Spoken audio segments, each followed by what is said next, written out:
The ancient church, the Maundy Thursday has traditionally been the day that is sort of a celebration or a remembrance, of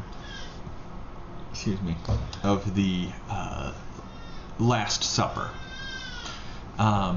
But our passage today doesn't deal with the Last Supper, and that just has to do with that these passages are focused on the Easter Sunday. So these are the selection that Tony's going to be preaching from on Easter Sunday.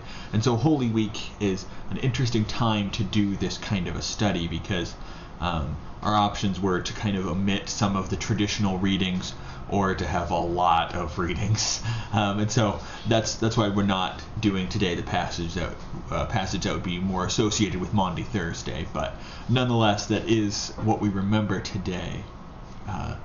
The service of Jesus, the sacrifice, the demonstration that he made of humility and love before the giving of his life on Good Friday.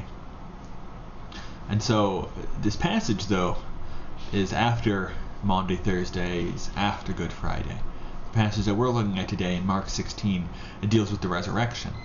And the account of the resurrection in Mark is fascinating for a number of reasons. And so I just want to go through these. One, something that's just very unusual about the account of the resurrection, broadly speaking, from all the Gospels, is the role that women play in it. That Jesus considered them to be honored and trustworthy witnesses, which was not necessarily always the case in the ancient world, but he sent his message through them, and he's the one who revealed himself to them and told them, go tell the disciples.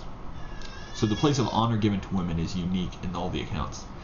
What's interesting in this account, though, is the way that it ends.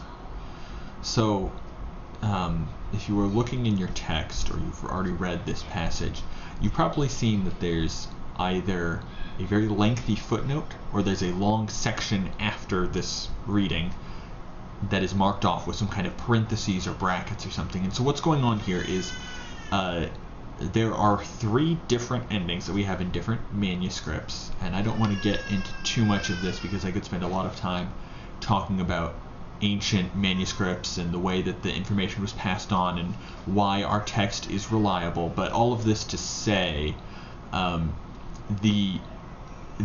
what is most probably the original ending of Mark is verse 8.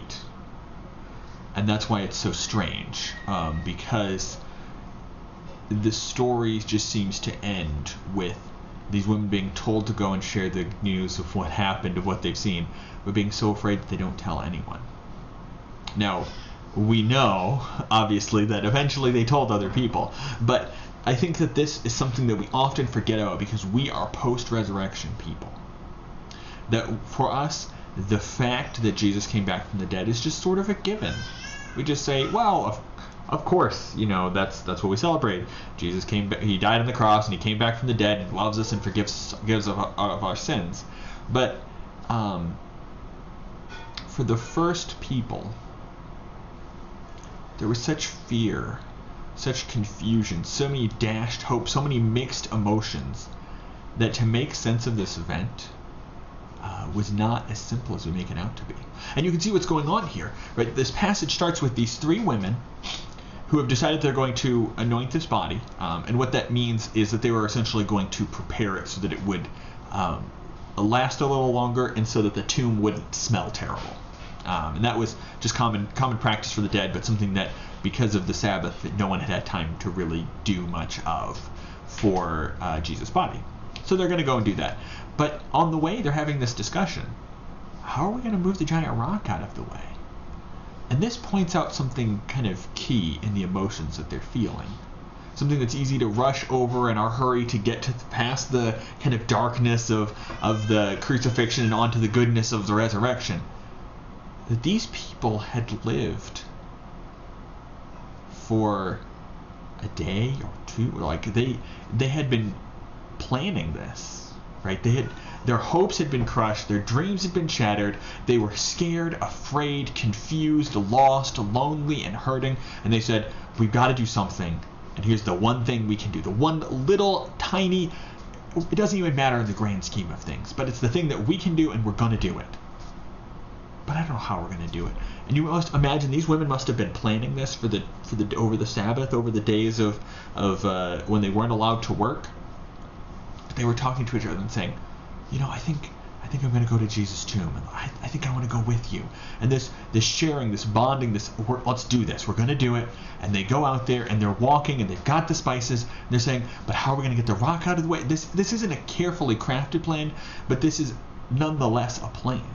One born out of pain and confusion and loss and grief and fear.